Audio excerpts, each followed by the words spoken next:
Today's show brought to you in part by GoToMeeting. For a free 30-day trial, use code podcast at gotomeeting.com.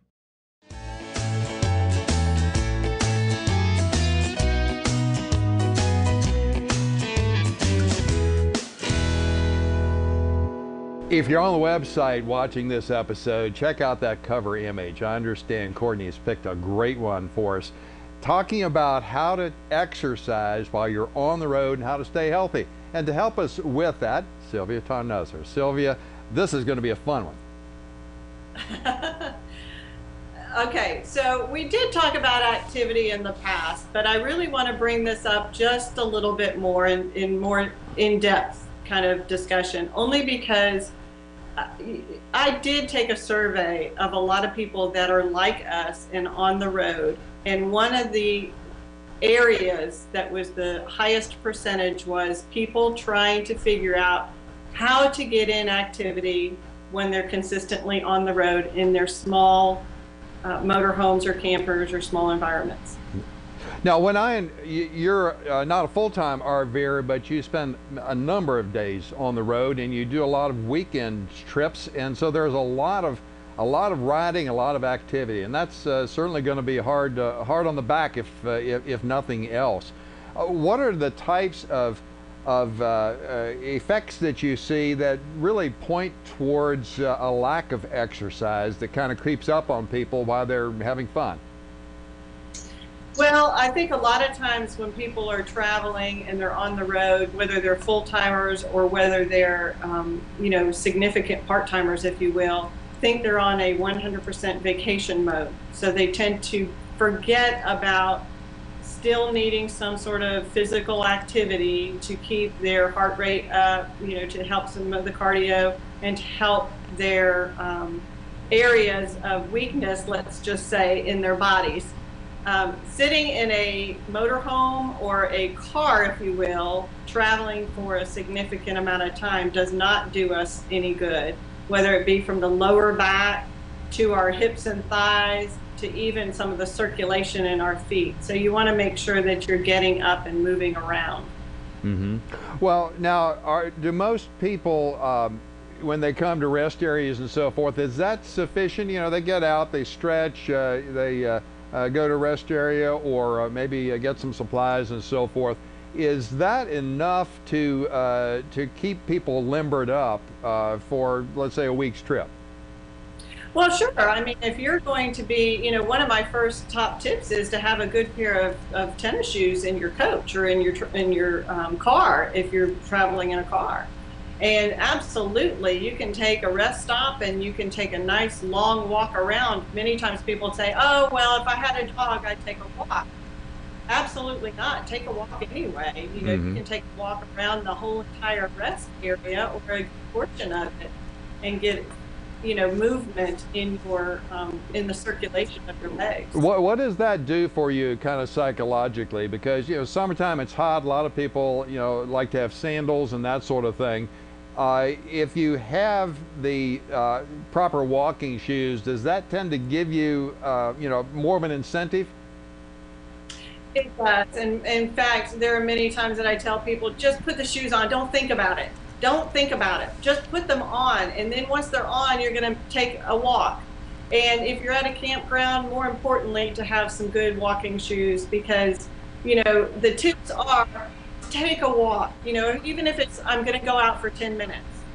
And that's all I'm going to do. I'm going to take a walk and walk 10 minutes straight, one direction. Well, by the time you come back, it's a 20-minute walk. You've burned roughly 75 calories. It could be a little bit more if you're, got more weight on, a little bit less if you have less weight and you're more physical. But still, all in all, it's still a few calories you burned. Yeah, well, exactly. And sometimes people get teased because they have walking sticks and they make kind of a big deal about that. But it's like, if that's what motivates you to get out and get some exercise, then probably no harm done. There's no harm done. I happen to love, I probably should be able to sell this item too, but it's called a Fitbit, and it counts my steps that I do every day. And I love that because I challenge myself to do better the next day. Or if I know for a fact that the highest amount of steps I've done is 15,000 in a day, then the next day I might say, or the next couple of days, well, then I'm going to shoot for 16,000. Whatever it is that incents you to get up and move is all you need. And a good pair of walking shoes, everybody should have. Okay, so that and the pedometer, you know, a couple of secret weapons that you have. What else would we find in your coach that helps you achieve this goal of staying active? Well, I tell you, I love the resistance bands. The resistance bands, for me, I can, you know, tie one end on a door and hold one in my hand and work my arms. I can tie one in a circular format and put it on my foot, work my legs. You know, those resistance bands, nobody can say there's no room in their coach for a resistance band.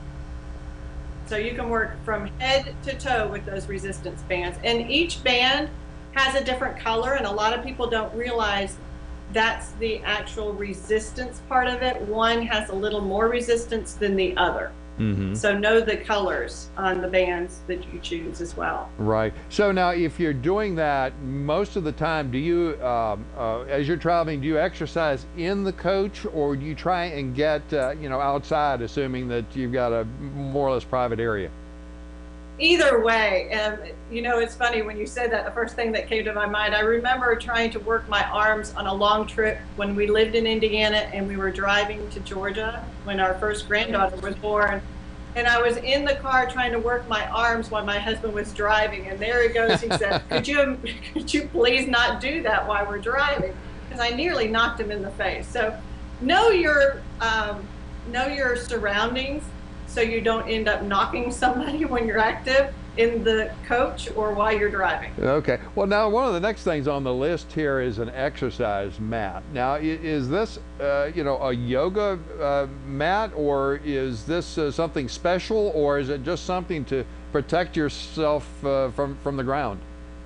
Well, you know, it can be construed as a yoga mat, but an exercise mat or a yoga mat, either one will work, because some people like us, our entire living area on our coach is tile. So, you know, I want to have something to where I can lay down and I can do some sort of exercises that I'm not hurting my back or hurting any of the other areas of my body laying on the tile floor. Again, very small, compact. It's great to use for many different exercises that you're going to be laying down on the ground or on your knees. Yeah. So, you know, I can see in any type of exercise environment, you know, for example, audiobooks certainly help to pass the time. Some people have an exercise soundtrack and so forth. What do you recommend to keep your brain engaged and maybe help with motivation?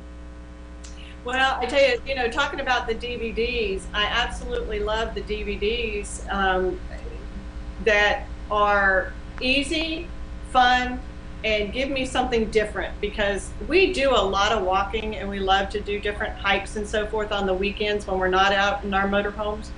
But sometimes I get bored with them. If I just go to the same park every day and go walk around, I kind of get bored. There's some DVDs that are walking DVDs that are, you can work at whatever level you're at.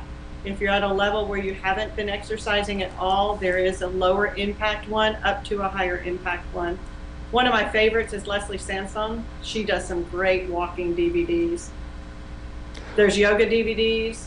And then if you want to really age ourselves, we can get into the dancing DVDs with Richard Simmons and sweat into the oldies. That one's kind of fun too. Yeah. Well, or if you're kind of burned out on oldies, which tend to have playlists of about 36 songs, there are modern apps that you can put on your smartphone for services like Songza or Pandora that can give you maybe a little bit different soundtrack for your exercise. But you know, yeah, that's the one thing, is just find those songs that really make you work and make you, you know, have that energy, that, you know, that pump up kind of feeling. There's certain songs I have on my iPod that I just love that gets me moving in a faster direction. Okay, so we've got our list of 4 or 5 tennis shoes, resistance band, the mat, the DVDs, soundtrack stuff. What's missing? Just yourself. Just you. And honestly, a lot of times people don't realize what they can do in a workout just with their own body. You don't have to go to a gym. All you need to do, you can do this if your husband is the one who drives the coach, which mine is. I mean, I can stand up and do some push-ups against the wall or against a door, some stable part of the motorhome.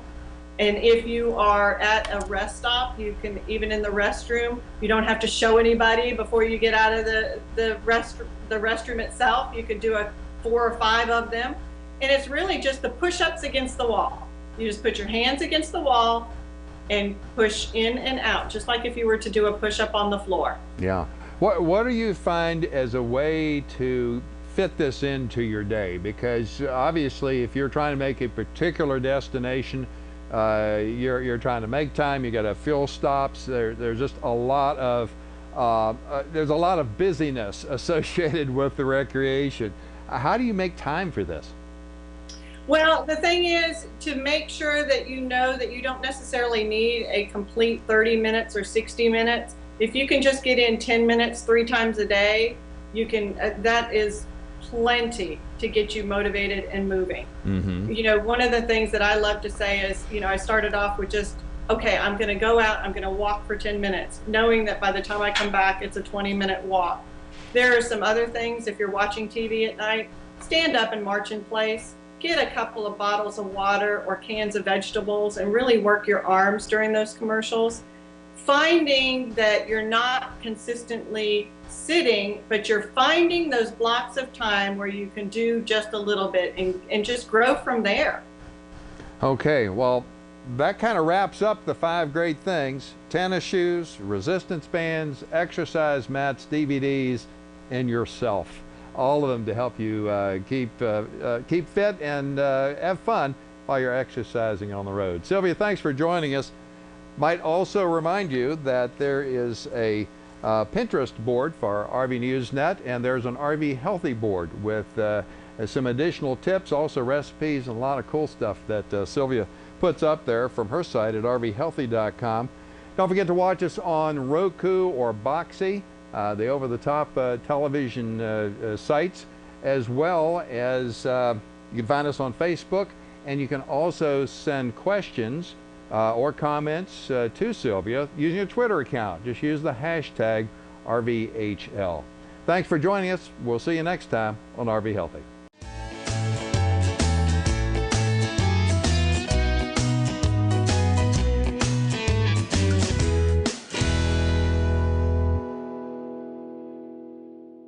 Hey, Gabe, wanna go for a walk? Gabe?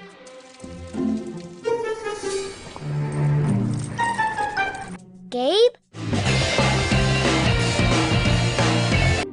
Gabe?